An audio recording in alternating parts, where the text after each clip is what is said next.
Hey guys, hope you're doing well. Today is April 7th, 2020. It's about 11 o'clock at night. This is the 20th update, and today we're going to be answering a question that a lot of folks have asked on videos and through messaging and emails and whatnot, and that is how we're doing, how China is doing. So we're going to answer that in this video today.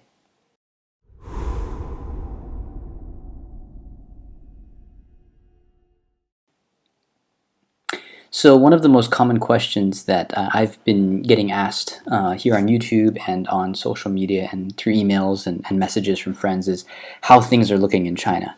I think that question comes probably from two places. One, they want to know how we're personally doing, which we really appreciate, and we're doing fine. But the other reason for this question is just trying to gauge how long it's going to take other countries, especially America and the UK and other countries in the West, how long it's going to take these countries to get through. Excuse me, I have a cat here. She's a little needy right now. But other countries wondering how long it's going to take for them to get through this epidemic. So I'm going to try to be as honest as possible with this video, but at the same time, trying to read between the lines I think is really important. And if you've been watching these videos for a while, you know that I always try to do that. I take the facts that we know and then take some of this anecdotal evidence and try to mesh the two together and try to figure out what really is going on. And I think there's some evidence that I have. My cat really wants to be in this video. There's some evidence that I have that show that things are not maybe as complete as they seem. Things that could be happening that will bring a second and third wave of this disease. So the first thing is what I've heard from people that I know that are here in China. There are several now that I've talked to that have the signs of this disease. And I have to be careful now saying this because I know that YouTube is going after videos that use the term. So I'm going to call it the disease. There are people that have the chest aches, they have the fever, they have the cough, they have the tightness in their lungs, they have the body aches. So they have all the symptoms, and it spread really quickly through their families and their households. But they weren't tested. Now you might think that's really irresponsible. Why would people not get tested? But what you have to understand here is that in China, there is such a stigma against getting this, and it can really affect you in a lot of ways. One thing that has been debated a lot in the West with testing is how much information do you give to the public about people who are tested positive. There are obviously privacy concerns. You can't put their address and their full name and their whereabouts and what public transport they've taken, but that's what they do here in China.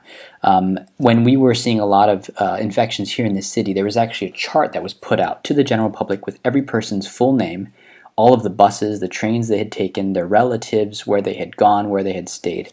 All this was made publicly available so that you could be sure that you hadn't come in contact with these people.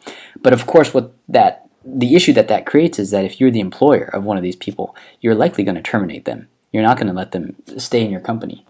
Even if it's going to be a month before they come back to work, you're afraid that they're going to affect other people. It's going to affect your company. It's going to affect the economy of your business. So this is one issue. Another issue is just the stigma that people face in their villages, in their hometowns, in their neighborhoods. We experienced that, and we weren't even sick. When I came back from Korea, then the way the neighbors treated us and what we felt, and even if we opened the door, people would scramble in their apartments. They wouldn't get on the elevator with us, and we had no symptoms. I'd only been to Korea and come back, and this was after a month of being in my house, quarantined, and then adding extra time to that just to be absolutely sure I wasn't infectious. But that's still the treatment we were getting. So you can imagine how much worse that would be now if someone was tested positive. So there's all these factors that really kind of take away incentives for people to get tested. They're afraid. They're afraid of work. They're afraid of their relatives. They're afraid of what the neighbors will think. And so they would rather stay at home, self-medicate for as long as possible. And if they absolutely need to go to the hospital, if they're really, really serious, then they'll go and get the test. But there's another level of this that makes things very complicated, and that is that many cities also don't have incentives to test people positive. They have an incentive to treat people, but they don't have an incentive to make it publicly available, the information publicly available. And the reason is that many of these cities are under restrictions still. For example, most schools are still closed here in China. There are only 2 grades, so far as I know, that are open around the country, and that is the final grade of high school and the final grade of middle school. And that's because those students need to do their exit exams and entrance exams to figure out what high schools and what colleges they'll go to. So those kids are in school, but everyone else is still at home. So in order for these schools to open, the cities and the provinces need to have no new cases for 2 weeks. That's a really long time to not have any new cases. So the hospitals really don't want to figure out if people are sick, because that means that if they do have new people that are sick, then the kids can't go to school for another 2 weeks. That affects the parents because they can't go to work because they got to watch the kids. There's all these repercussions that come from testing positive. So this is a problem when you've I can never talk at this hour of the night, but when you take away the incentives for getting people tested and you make it more of a punishment, you're going to have these types of issues. So that's another layer on top of this. So that's anecdotal stuff, and that's kind of, again, me reading between the lines and hearing things and trying to piece things together. But there's other things that are going on, I think, that serve as stronger evidence of this case that I'm making, that things are not yet over here in China. And one example would be this article that was recently released in the South China Morning Post. Something I want to make a comment about this South China Morning Post, and I think I may have mentioned this before, but in case I haven't. The South China Morning Post is actually not available in mainland China. This is a Hong Kong newspaper that reports on things happening inside China, but most Chinese people cannot read it because it's blocked. So the information that comes from the South China Morning Post typically tends to be a little bit more transparent, I found, than reading something like the China Daily Post or the China Daily paper. I forget what the name is, but the main English language news source within China. So that's why I often look at this source for information.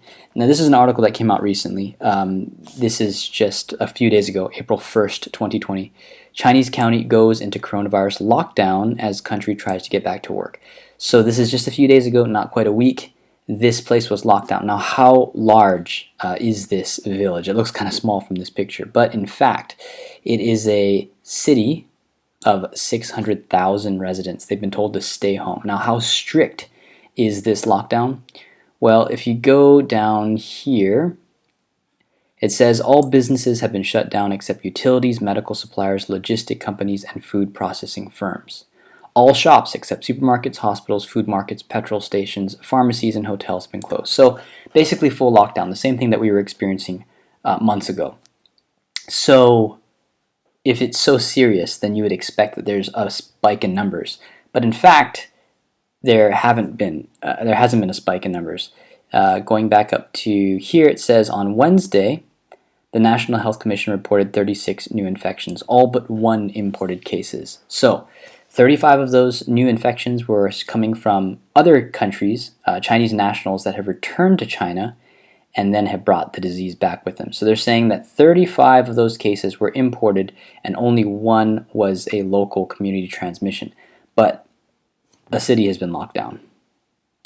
So again, these are things that raise alarms for someone that's reading between the lines. This isn't over yet. It's very clear it isn't over yet. But there's in fact another layer on top of all this, as if this could get any worse, and that is this news item here. So this is a mountain, very famous mountain called Huangshan. This is in Anhui province, and as you can see, this mountain is completely packed. This is April 4th, just 3 days ago. 20,000 people were let into this park before authorities finally shut the gates and wouldn't let anyone else in. Now, if you look at this picture, you're probably feeling the frustration that I feel, because there's no social distancing happening here. Yes, people are wearing masks, but if you're that close to each other, you're breathing on each other, you're bumping into each other. If even one person in this crowd of 20,000 people had this thing, whether they were symptomatic or not, how many more will get it? 30, 40, 50? And then those people will go to their hometowns or back to their houses and their jobs and spread it. And we won't know about any of this for possibly 10 weeks or 10 days to 2 weeks. So this is another layer on top of all this. And this is not an isolated incident. There's been stuff like this happening all throughout China. This was just the one that really stood out to me. It's happening in Shanghai and even here in Qingdao. When I go out, I went out today, had to get some groceries, and people are out and about. Many people are not wearing their mask. People are going to the beach. They're going out and eating together. They're going to cafeterias. These places have started opening up. Now, obviously, there's an economic push. They want to get these businesses back and running, and that's very important. There's a lot of worry about businesses closing 8 million businesses reportedly closed in February. That's a lot of I'm sorry, 8 million workers lost their jobs in February. 500,000 businesses closed. So that's major. It's massive. The economy is taking a huge hit. But looking at these pictures and kind of thinking what's going to happen now in another 10 days, it's not promising. It's pretty disappointing. So we'll see how it goes. Again, I want to be hopeful, but I think there is a balance between hopeful and at the same time being cautious. So I'm not going out a whole lot. My wife is also not going out a whole lot. If we need to go out, absolutely, we will. But many things now can be done online. So we're doing as much as we can online. None of the work that I do is available in person. It's still all online, which is fine. I'm fine with that. So we'll have to see how this goes. Of course, there are differences between China and the West. And I think one of the biggest challenges that's happening there in the United States is that every state is doing things differently. Some states have taken precautions early, like Washington and California. Other states are not taking action, even to this day. There are many governors that are not really taking this all that seriously. So that's going to create issues. In China, when they locked down Wuhan and when they locked down Hubei province, they really locked the entire country down. The entire country faced school closures, and the entire country faced business closures, and public transportation was reduced, and all of those things. You couldn't go out and about, and still to this day, I can't go into another neighborhood that I don't live in. There's only one gate open in our neighborhood. That's still to this day a thing. I have to get my temperature taken if I go into any store, and even coming home into my own neighborhood, I have to get my temperature taken. So there's all these things that are still being done, and it was done on a united front, so that is helpful. But in a place like America that's so big, if the highways aren't shut down, if the states aren't doing the same thing, then this thing could last a lot longer. So all of this comes back to, I think one thing that I had really pointed out in a couple videos ago is that it's really important to try to get used to this new normal as much as you can, and start thinking about maybe other things that you might need to do if this lasts for months, if this lasts for the rest of 2020, and you can't go back to work. If your work is a kind of business, a kind of industry that is not possible to work online with, then it might be time to think about some other options for income.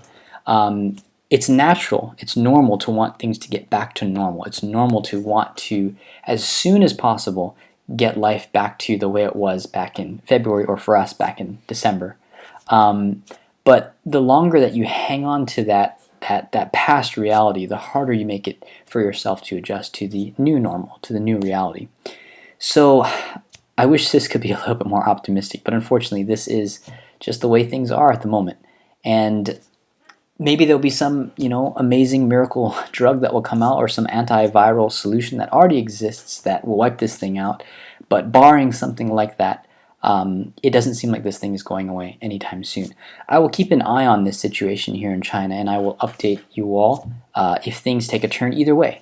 Perhaps, despite all these things that are happening, we're past the worst of it and it's all going to go away. There's a chance. It's not a big chance in my mind, but there is a chance. But whether that happens or we have a second and third wave here, I'll try to keep you all in the loop here. In the meantime, stay healthy. Thanks for watching, and we'll see you next time.